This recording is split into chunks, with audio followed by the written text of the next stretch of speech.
Vauclair, justement, Vauclair va être le deuxième champion de France à l'emporter à Luchon. Le premier, c'était en 1969 avec Raymond Delille, qui avait reçu une gifle la veille de son chef de file, Roger Pingeon, parce qu'il tirait des bouts droits trop importants.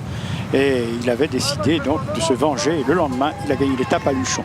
Mais les applaudissements qu'on lui réserve sont formidables. En bleu, blanc, rouge, Raymond Delille.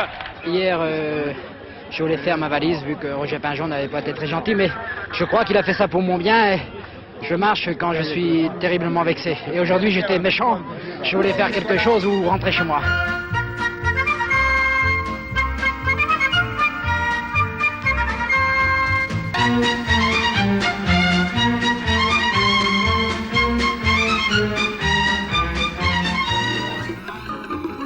Ce matin, beaucoup de monde au départ de Toulouse pour cette 15e étape longue, vous l'avez vu, de 203 km. Contrôle de ravitaillement à Castillon, 95 km de l'arrivée.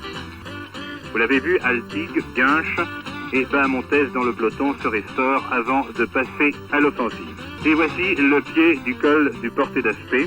Le peloton l'attaque groupée et qu'en tête du peloton, on remarque la présence de Bahamontès, d'Anquetil, de Poulidor et d'Henri Anglade.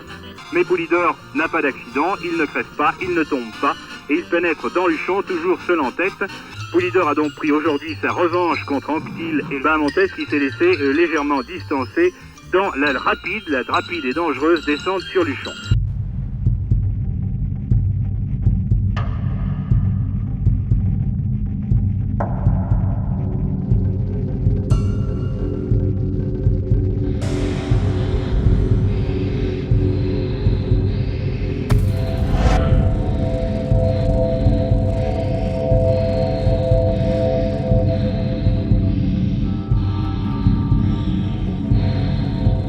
Et voici Bernard Hinault sur la fin. 50 mètres encore pour Greg LeMond. 1 minute 25 secondes pour que Bernard Hinault conserve son maillot jaune. Plus de 5,25. Bernard Hinault finit le plus rapidement possible. Premier américain, donc vainqueur d'une étape de montagne. Greg LeMond, top! Et accélération d'Andy Schleck et réponse d'Alberto Contador. Il a réussi à le surprendre un petit peu. Et il est où Contador? Où est Alberto? Ah, il a un saut de chaîne. Saut de chaîne, regardez. Il a cassé le dérailleur et Alberto Contador l'attaque. Alberto Contador qui l'attaque, qui a vu. Oh là là. Et l'attaque, et le vélo, il faut changer le dérailleur. Il a. Oui, et ce qu'on peut dire, c'est que dès à présent, Eddy Merckx a refusé de porter le maillot jaune en hommage à Ocaña. Ocaña, nous allons revoir maintenant cette chute. Subitement, dans la descente du col de Monte, l'orage a noyé tout le paysage et transformé la route en patinoire. Les patins des freins n'accrochent plus sur les jantes des roues. C'est là que survient l'accident d'Ocaña. Heureusement, le diagnostic est rassurant.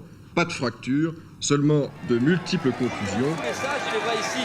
À partir de maintenant, il y a notamment des barrières. On est en haut. Laurent Belève de ce col du Tourmalet. 25 points dans l'escarcelle. Et voici le passage en haut du col d'Aspin avec des points bien sûr, c'est 10. C'est un nouveau jour de gloire pour Thomas Voeckler pendant cette foule immense. Regardez qui attend Thomas Voeckler, le col de Perresourde. Il a passé aujourd'hui les 4 cols en tête. Thomas Voeckler, nouveau meilleur grimpeur du Tour de France, porteur du maillot à poids déjà en 2005, en 2008 et qu'il avait déjà porté une journée sur ce Tour de France 2012.